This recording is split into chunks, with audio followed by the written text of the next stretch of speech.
I once met the head of the Nobel Peace Prize Committee at Jeffrey Epstein's house. Why was he there? Was he there to raise money for the Nobel Prize Committee? I literally don't know. And that was often the case at Jeffrey Epstein's house. You would meet these people and you think, what are they doing there? What is going on? Michael Wolff, excellent to see you, even though we are not, sadly, in the same studio. I don't think that makes a difference anymore. The whole world is remote to each other. We don't acknowledge that. I suppose that's true, but that's Bush League. But I do like, I'm sorry to be Bush League, but I do quite like being in the studio with you because I feel like we have fun. But I'm also reassured by the number of books you have behind you. And why do you find that reassuring? A signalling of erudition, I think. Oh, I see. I've no idea if you've read them or not, but it's surprising to me how many people comment on how much they like your bookshelves. They pull out single titles and want to discuss them. And again, I just want to thank everybody for their comments. Thank you very much for your comments, wishing me a speedy recovery from my hip surgery. I appreciate there are other people out there who've also had hip surgery recently, it turns out. So we are convalescing together, as it were. But again, just so many comments appreciating, Michael, your depth in trying to understand this strange character who stands astride the world at the moment, Donald Trump, which is just a reminder of why twice a week we try to get in there, we try to get inside Donald Trump's head and understand what is triggering him this week, because the rest of us feel the fallout. I think it is part of the pervasive feeling in the country and has been for quite some time. It is different from the way we feel about all other politicians.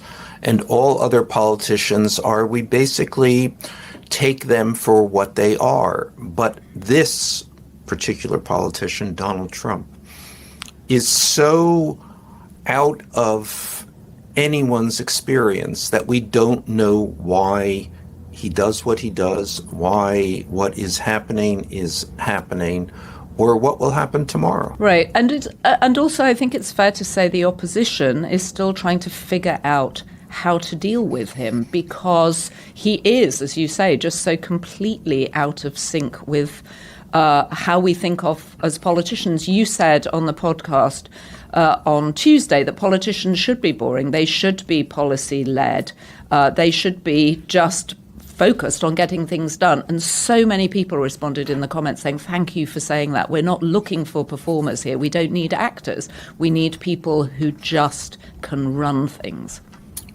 Absolutely. But the problem is when you get someone who does the opposite, basically the opposite of that, or something that is singularly disaligned with that way of behaving. How do you approach that? How do you counter that? How do you explain that? Which the Democrats have been at a singular disadvantage so far. Well, I noticed, we've talked about this before, and obviously everybody has noticed Governor Gavin Newsom's nicknames and leaning into some of Trump's own tactics. And I noticed this week he called Pam Bondi, the head of the DOJ, and as we like to remind people, formerly Trump's personal lawyer. He called her pedophile protector Pam, which it seemed a bit of a mouthful. If I were him, I might have shrunk it to pedo protector Pam. But again, trying to lean into some of the... I'd go to pedo pro Pam. Pedo pro Pam. Yeah, maybe that's... Well, we should talk about the oversight committee looking into Epstein. Before we do that, I just wanted to say, what do you think is going on inside Donald Trump's head as he prepares for his triumphant tour of the Middle East, knowing that tomorrow is the announcement of the Nobel Peace Prize? Yeah, well, I think that is central to what he's thinking right now. So the interesting thing will be if he does not get the Nobel Peace Prize. So the fact that he may be bringing peace home from the Middle East, and I emphasize may really emphasize, will turn to char in his mouth if he does not get the prize. Well, how could he not get the prize, Michael? I mean, come on. He's ended 7 wars, some with countries that weren't even at war with each other. Yes. So anyway, he will not get the Nobel Peace Prize. Now, I could be proved, I suppose, terribly wrong tomorrow. And as we have seen through so many institutions, in so many walks of life, they do bow to Donald Trump. Why? That's the long conversation. But will the Nobel Peace Prize Committee bow to Donald Trump? I would say no, but we'll see. But is his covetous desire? Let me just have a small digression here. That I once met the head of the Nobel Peace Prize Committee at Jeffrey Epstein's house. Okay. Breath just a taken. Small digression. I just had a moment there where my breath left my body. Let me hear that one more time. You met the head of the Nobel Prize Committee at Jeffrey Epstein's house. I did indeed. And what were they talking about? And that was like, oh, well, what do you do? Oh, I'm the head of the Nobel Peace Prize Committee. Well, and was Jeffrey putting up one of his friends for it? Why was he there? Was he there to raise money for the Nobel Prize Committee? Yeah, I can't answer this. I mean, I can't answer this not because I won't answer this, but because I literally don't know. And that was often the case at Jeffrey Epstein's house. You would meet these people and you think, what are they doing there? What is going on? So I don't know. Is Trump desperate to get one because Obama got it? Is this just sort of I think presidential competition? I think Trump wants what he wants. If there's something to be had which he thinks is to his advantage, then he wants it. Why wouldn't he want it? And why wouldn't, in his mind, why shouldn't he get it? He is the president of the United States. He is Donald Trump. Other people have gotten this. Why can't he get this award? Well, maybe because he's employed the National Guard on his own people in cities back in the US. Well, we can all say why he should not get this award, absolutely. But to him, in his mind, it's why shouldn't he get it? And if he doesn't get it, then the leap that he immediately makes is they haven't given it to him, is that he's been cheated out of it, of course. It's just, and also, why would the Swedes and the Norwegians want to cheat him out of it? I guess it depends. If it doesn't go to him, and I mean, as you say, who knows? I wonder who else it goes to.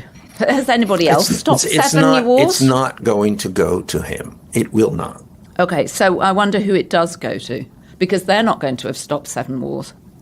I mean, remember, he stopped the war between Ukraine and Russia on his first day.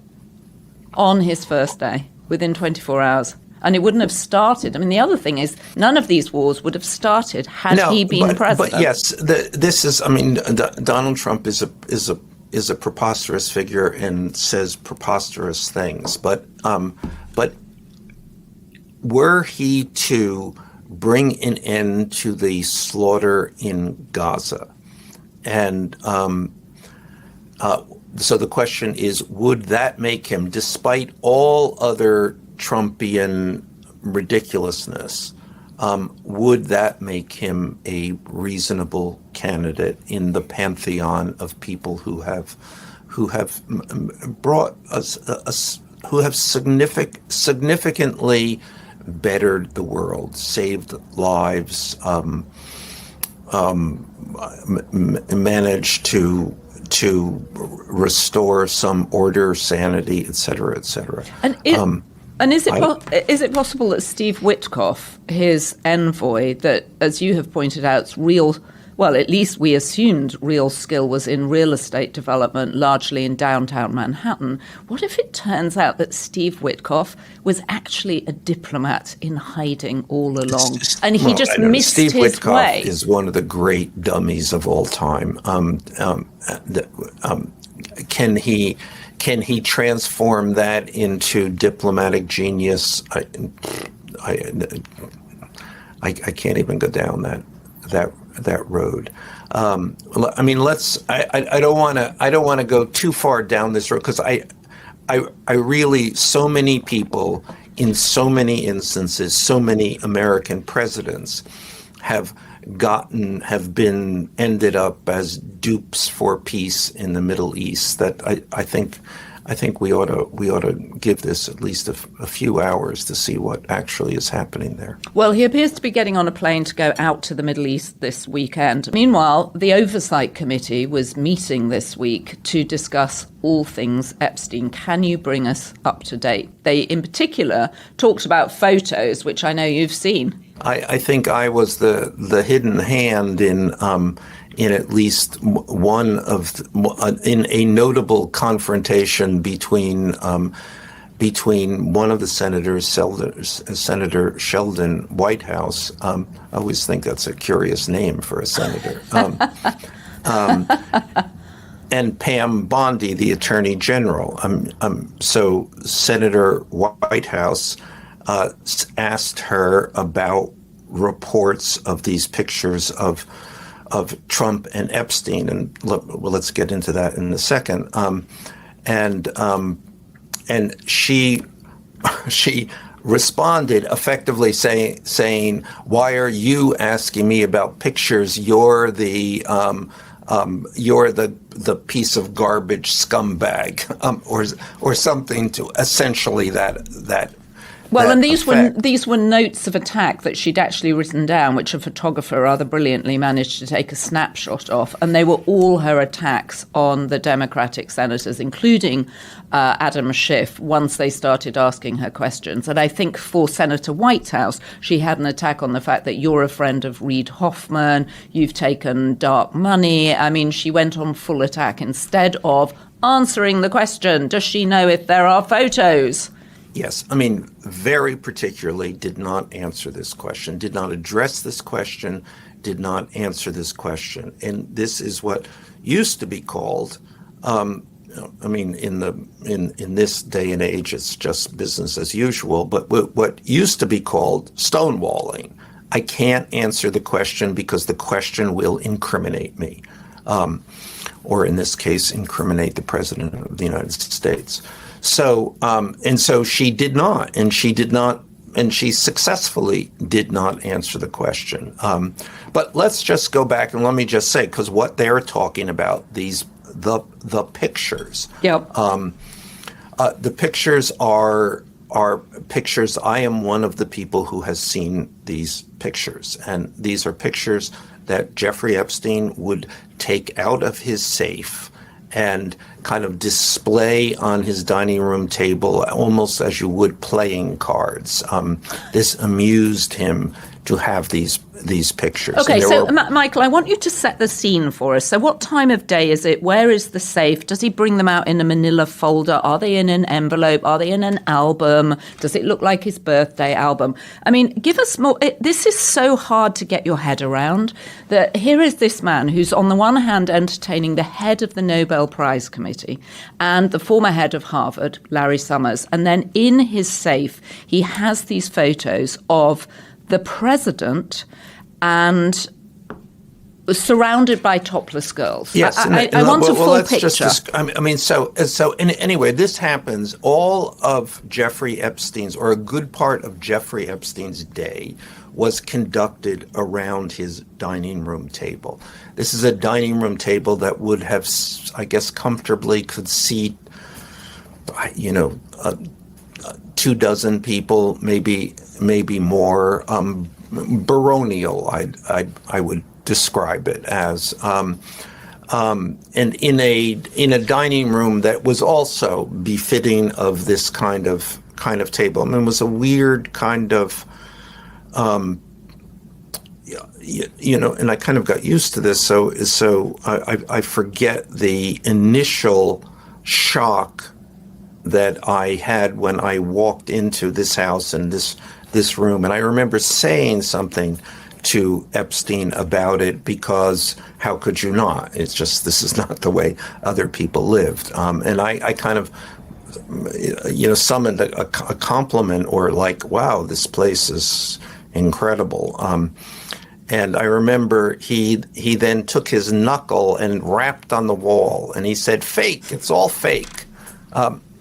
And I'm reminding people that you were there at his invitation because he wanted you to write a book about him. Yes. So you ended up spending some time with him because he'd said, just come and hang out at my house. I just want to set the table, as it were, metaphorically, so people understand why you were there. Yeah, no, exactly. And thank you. But then our conversation rolled on into when it started in 2015 and then into 2016, when Trump became what many people obviously were talking about because he was running for president. But Epstein was particularly focused because he and Trump had been the closest of friends for more than a decade. And Epstein fancied himself a real Trump whisperer, that he understood Donald Trump. And in my experience, he was one of the more insightful people about Trump. And I have spoken to a lot of people about Donald Trump. But at any rate, in the course of one of these discussions about Trump, he left the room and then came back holding in his hands about a dozen Polaroid snapshots. Oh, they're Polaroids. They're Polaroids. Well, in my mind, they're Polaroid. I'm not 100% sure that they were, but they had those crenellated edges like a Polaroid. That's in my, as I say, in my mind, these are Polaroids, but they certainly are snapshots. And then he kind of like a deck of cards, kind of displayed them on the table. And there were specifically three that I remember, and this is now almost 10 years ago. So, but the three that I remember are two in which topless young women, and I don't know the ages of these women, but they are young, are sitting in Trump's lap. And this is outside Jeffrey Epstein's house in Palm Beach, around the swimming pool. Okay. And is Trump dressed? Is he what? Trump is dressed, and in mind's eye, it's kind of golfy, right? Golf leisure wear attire. But right. And then in the third picture, there is, and so he's wearing light pants. There is or tannish pants, and there's a stain on the front of his trousers, and the girls, four or five, as I remember, are pointing at the stain and laughing. And that is what I remember. And then Epstein would have returned these pictures to the safe, because I actually asked him, where do you keep these pictures? And he said in the safe. And later, when Trump was elected president, and I tried to encourage Epstein to do something with these pictures, and he said,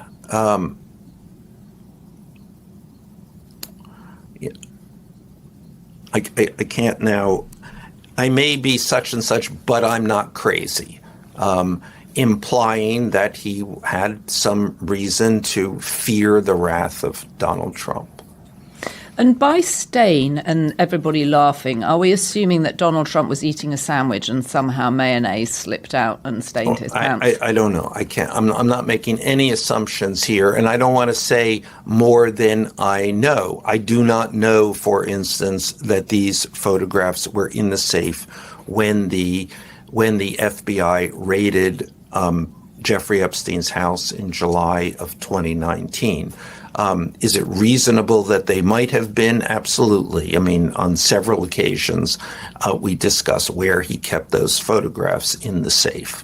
And that was the question that Senator Whitehouse was asking Pam Bondi. Do you know about these pictures? Have you seen these pictures? What is the status of this? Just trying to get information. And the question that she refused to answer. And this question has also been asked by the Oversight Committee of Kash Patel, the head of the FBI, and he too refused to answer. So do we assume that the FBI does then, by their omission, do we assume? I think it's probably best, as it is always, not to assume anything. Yeah, here. I knew you were going to say that. We don't know if they were in the safe. We don't know if there was something done with these photographs after, if they were in the safe, if there was something done with these photographs after that. We don't know anything about, I think, what they call the chain of custody. And I suspect the chain of custody is quite disorganized in this situation, which goes to the problems of the so-called Epstein file. I mean, that's everybody released the Epstein files, but nobody knows what the Epstein files are. Is there your Manila file? Does that exist? Is this is this information all gathered in and contained in one place? Or is the Epstein file a kind of broad metaphor for all of the information the United States government has on Jeffrey Epstein, which could be spread out among many departments, agencies, and be pretty difficult to gather. So what happens in a situation as we have with Jeffrey Epstein, who was arrested? The Southern District was proceeding against him, so they must have a bulk of information. They arrest him when he flies back from France, when in fact he's supposed to be having breakfast with you the next day, and he then dies. Where does the evidence go? Well, we don't know. I mean, maybe somebody does. We certainly don't know, and it's not illogical to suppose that Pam Bondi doesn't exactly know. She may have asked the question, and she's probably got a set of somewhat ambiguous answers.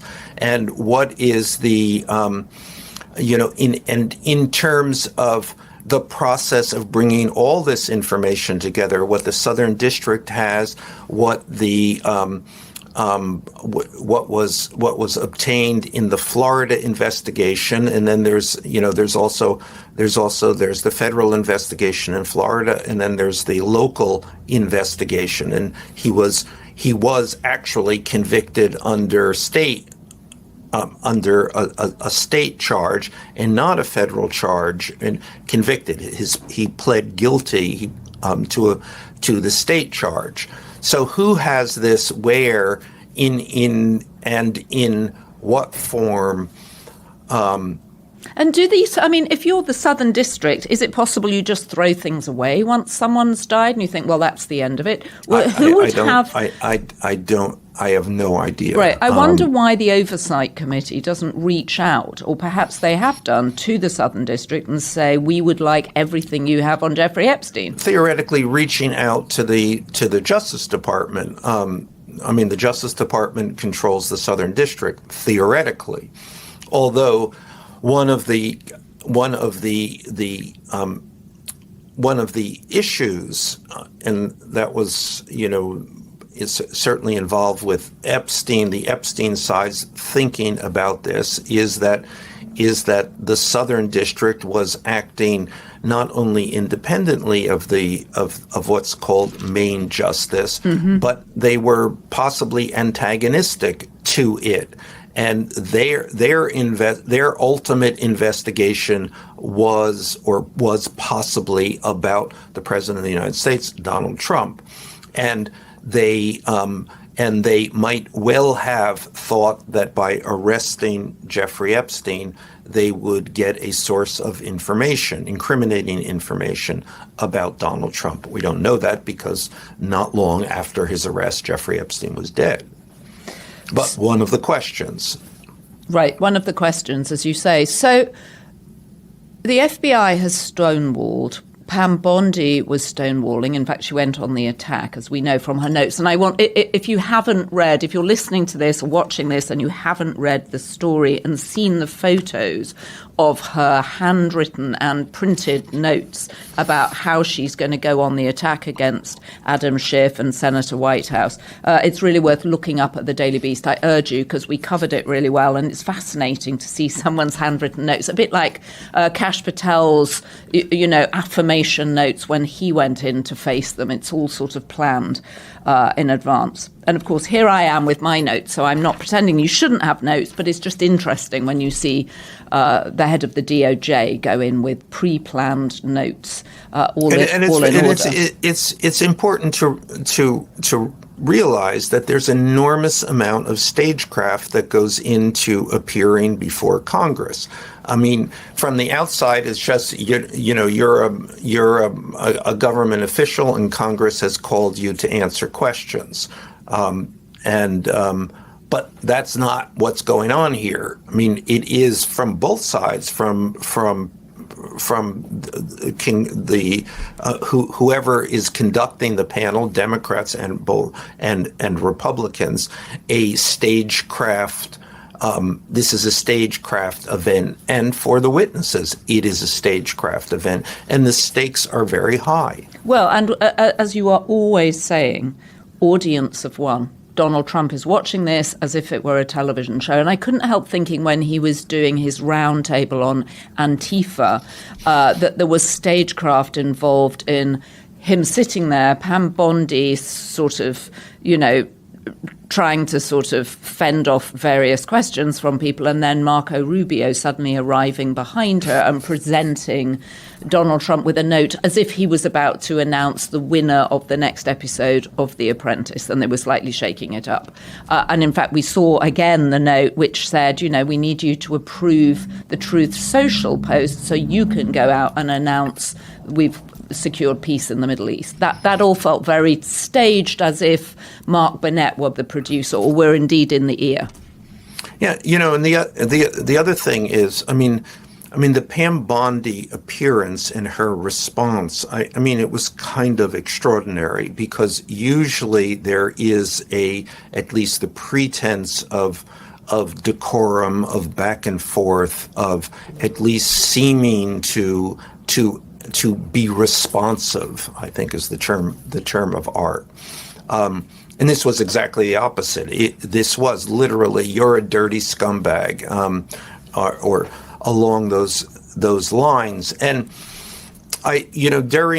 during Trump's long legal journey during the campaign, I was privy on several occasions to these interactions with his lawyers, and the lawyers would do what lawyers do, which is to try to not antagonize the judge, to be adversarial but not making the situation worse. And then Trump would ream them out, just take them apart because of any appearance that they might have been relatively civil. And it was always his demands: attack, attack, attack, attack. You have to call them out. You have to tell them that they're scumbags. And, scumbags is kind of a term of art with Trump. All enemies or all antagonists are scumbags. You have to say it. Call the judge a scumbag. So this was Pam Bondi doing exactly staying exactly in Trump character. This is what she understands, obviously. This is what he wants. This is what you have to deliver. And it seems to stand back, or at least the first time I remember it, is really the confirmation hearings for Brett Kavanaugh to join the Supreme Court after he'd been accused of sexually assaulting a teenager when he was a teenager. Christine Blasey Ford, and then the feedback from Donald Trump after he'd gotten very, very angry in the seat was that he was doing a great job. This is so long ago I can't quite remember that, but I remember writing about this, and I'm not sure you actually have this right, because I think that he found Kavanaugh, as I recall, to be a pussy. I think on the first day it was a 2-day hearing, right? Or it was a multi-day hearing. The first day, Kavanaugh didn't know what had hit him. And then the second day, he came roaring back after, I think, being encouraged to be much more aggressive. Yeah, I think that may be right. I remember the pussy part, because these when Trump dresses down people, it is painful and devastating. Oh, goodness me. Okay, so let's move on to, in Chicago and in Illinois, we have Governor J.B. Pritzker saying that Trump has dementia, trying to figure out how to deal with the fact the National Guard have rolled into the streets in Chicago, that there was a particularly aggressive move on one particular building where actually Black Hawk helicopters were involved, clearly, again, for television cameras. And J.B. Pritzker has come out swinging, saying, enough already. We Democrats have to unite against this. What's your impression of what's going on there? Yeah, well, obviously, the idea of sending troops into American cities is provocative. It is stagecraft also. It is Trump making a point. And we're not exactly sure what that point necessarily is, because it's not as if he is sending troops in to solve a particular and immediate problem. Well, he would argue that he's sending them in to clear up the crime in Portland, although they haven't managed to get into Portland because of legal maneuverings. But the crime, especially in South Chicago, is terrible. He has this broad thing. There's a crisis, but right. But it's not a crisis. It's a crisis of I can't even describe what it is, because it's not a crisis. It's a condition that is, in this case, an urban condition.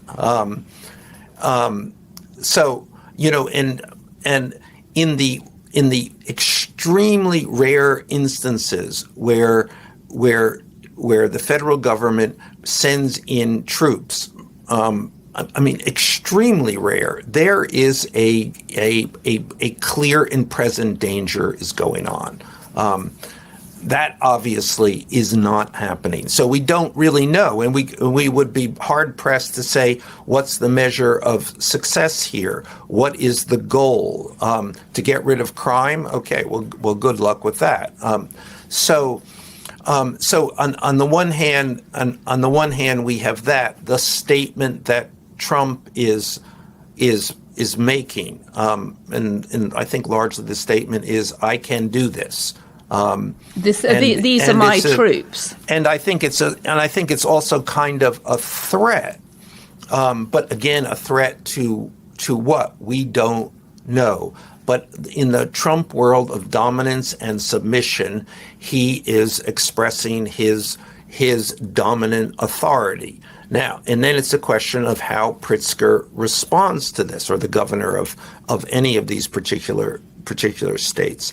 And Pritzker, for his own reasons, here is a man who is a very prominent Democrat, who is a very wealthy Democrat too, and one of the wealthiest families in the country, and who is probably running for president. So the dementia charge is an interesting one, because remember, you kind of, what works in politics, you just keep replaying it, and it worked against Joe Biden, and so why not try it against Donald Trump? And this does not mean to say it is either true or not true, but it certainly could be true.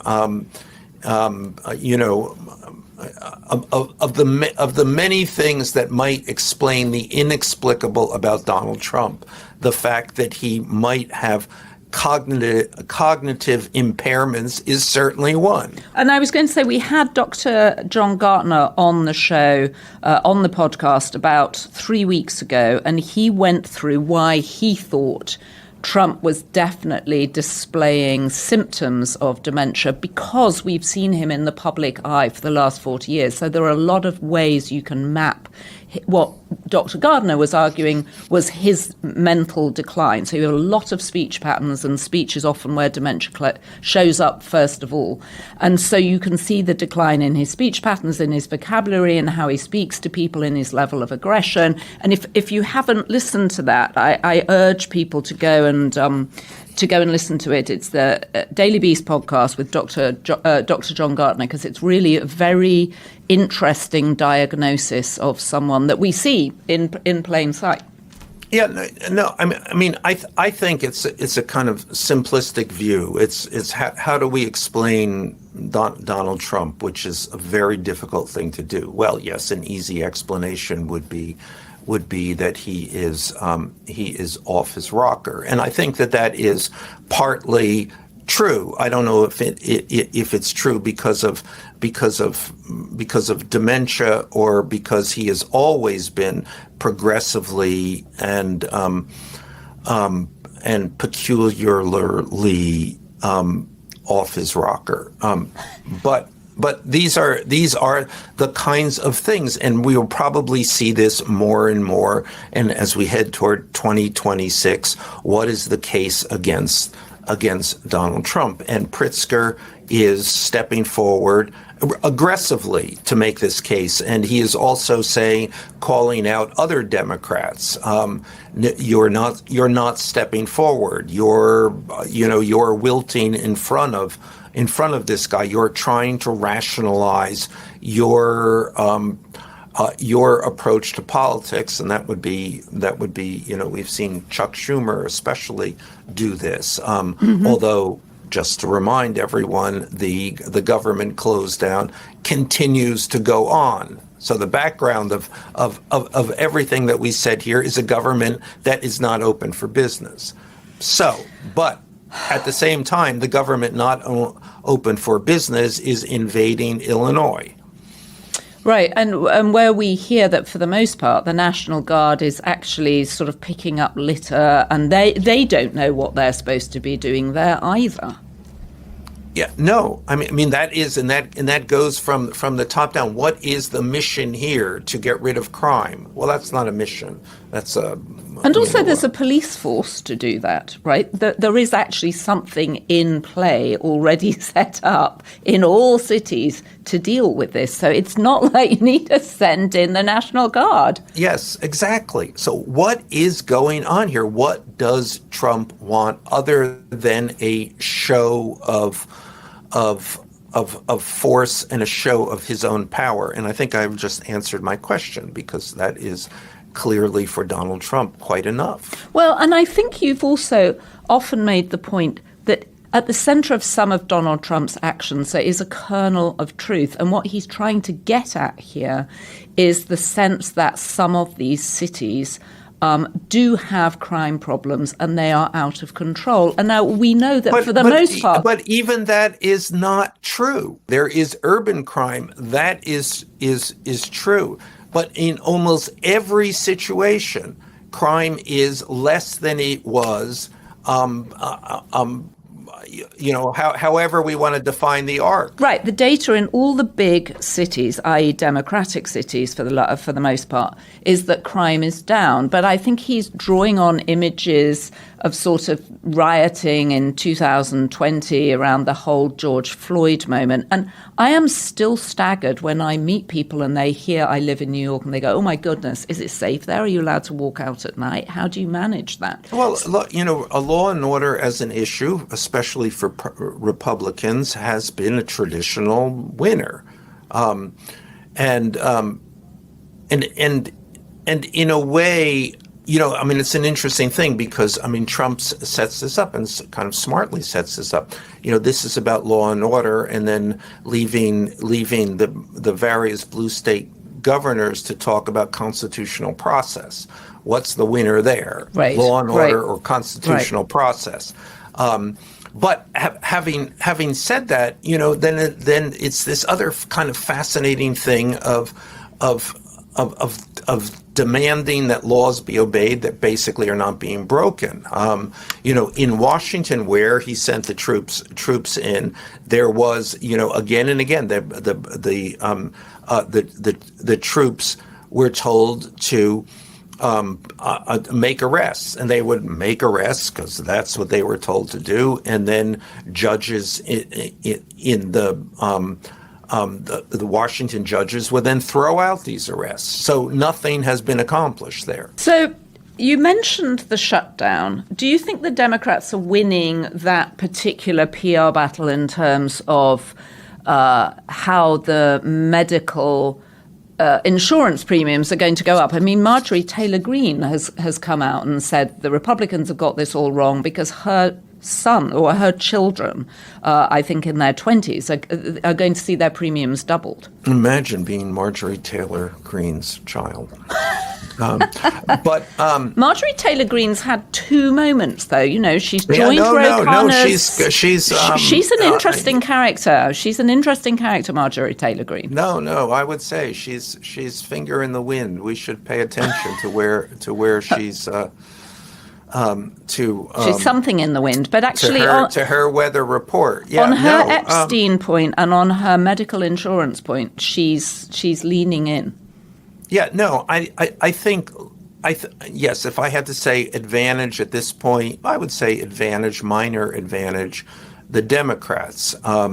But they are falling into what Democrats do, arguing this on fairly narrow policy.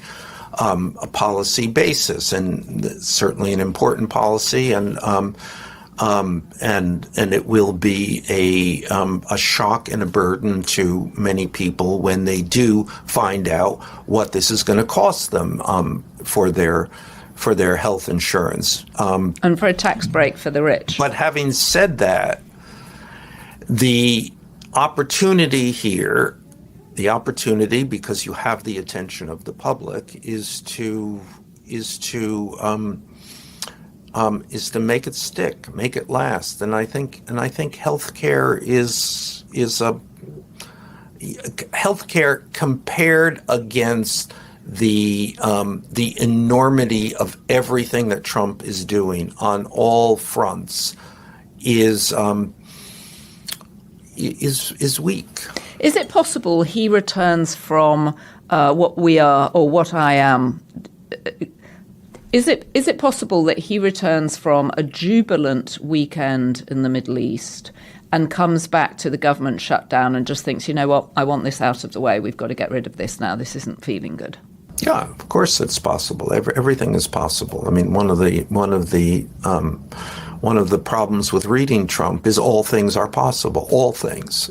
Any reversal, any advance, any doubling down, any falling back. Well, we will be watching with great curiosity this weekend, I guess, and then see what he says when he comes home off old Air Force One. I don't think the Qatari plane has have we taken possession of the Qatari plane yet? I think we've taken possession, but we're still being spending hundreds of millions of dollars to debug it. Rehab it. Yeah, debug. Yes. Yeah, to debug. Yeah.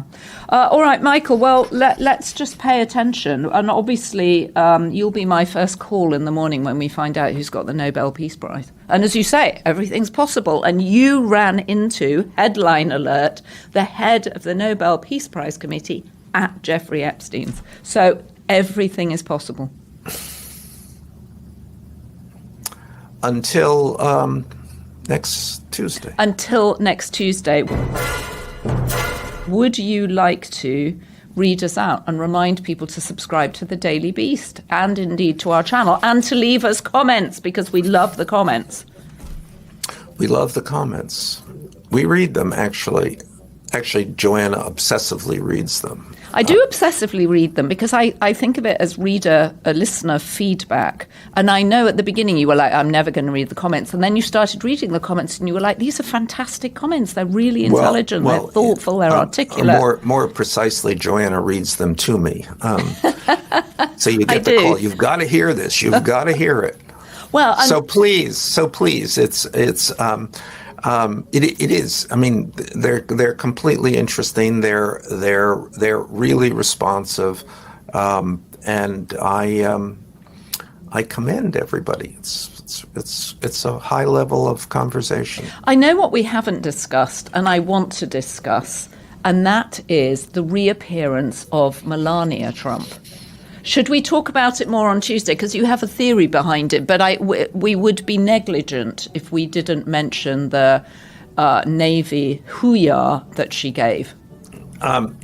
Yes, I do have a theory, and we could leave that as the cliffhanger for Tuesday. All right, we will leave it as a cliffhanger for Tuesday. And if I had been more organised like Pam Bondi, I would have had my notes and I would have seen the word Melania, and I would have brought it up earlier. But let's discuss why she's suddenly back in the public eye next Tuesday on Inside Trump's Head. If you have been, thank you for joining us. Don't forget to subscribe to The Daily Beast. We're independent media, so we appreciate your support.